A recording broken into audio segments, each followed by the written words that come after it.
I remember just laying there with tears streaming down my face and praying, Lord, please let me see my children again. Please let me see my husband again.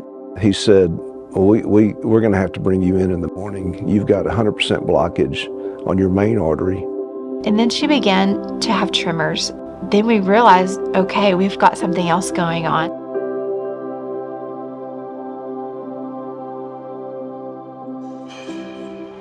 In 2021, I had just competed in a powerlifting competition. And then 3 days later, I started not feeling right.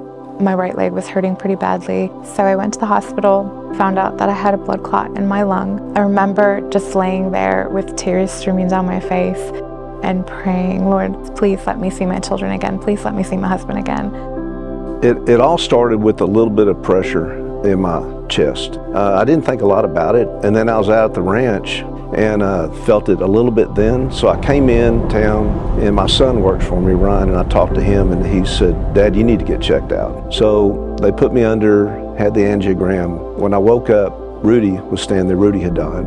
And he said, we're gonna have to bring you in the morning. You've got 100% blockage on your main artery, 85 on another artery, and then all I heard was 100% blockage. I'm like, wow. So Malia's journey started December 25th of 2021. It was Christmas morning. She opened presents with us. Then she said, I really need to go lay down. My husband and I decided that I would take the kids out to the ranch in Coleman. I said, but if she gets up, thrown up again, I said, he was going to take her in. I think about 11:30, right before lunch, he texted and said, I've got to take her. She got up again, was thrown up. They got to the hospital, did some CT scans on her. Her brain was swelling. It had a massive hemorrhage. It was just a whirlwind from there.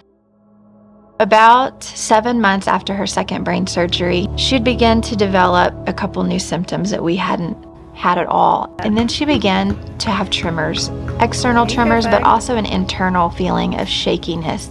Then we realized, okay, we've got something else going on. Made it through, got back in the gym, got back to working out, and that was it, we thought. 6 months later, I got another blood clot. I got through that one the same as the first. It was a little bit harder on that second one. It kind of affects you mentally. And through that, it changes your perspective on life. In December 12th of 2023, we met with a cardiologist in Dallas and did a lot of testing on her blood pressure, her heart rate, her breathing. Through that, she was a very conditioned athlete, and she went from being such a conditioned athlete, she literally played a basketball game 3 days before her hemorrhage, to laying in a bed for 2 months. And so her heart had gotten smaller. He's like, we've got to get her conditioned back and get her heart healthy again.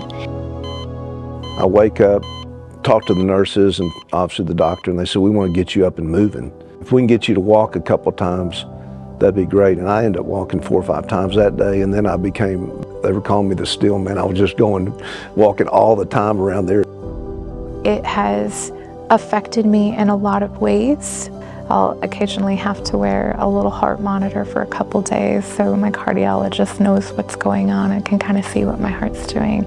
But again, it could be worse. It could be so much worse. So I'm very thankful to be here. We just recently started on a pretty strict cardio program with this doctor up in Dallas. He thinks that these particular symptoms we can get rid of. And so we're excited just to get her back to just a regular exercise program and get her heart healthy again. I think it's important for people to just listen to your body. If something doesn't feel right, don't say, oh, I'm gonna wait it out. Don't wait it out, because you never know. You may not be as blessed as I was to make it through what I did. It may be too late by the time you finally recognize something is severely wrong. I'm very lucky I didn't have a heart attack and didn't have damage to my heart. There were signs back there, but I just kind of avoided it. If I'd been more educated on it, I think it would have made a big difference in my life. To support these organizations gives people the resources that they need to get the care that they need. And in turn, somewhere you may know somebody else that's going to need that. So we're just thankful with these organizations like the Go Red organization. It just gives us the resources that we need. We have a lot of love left to give. Stay heart healthy. Go Red.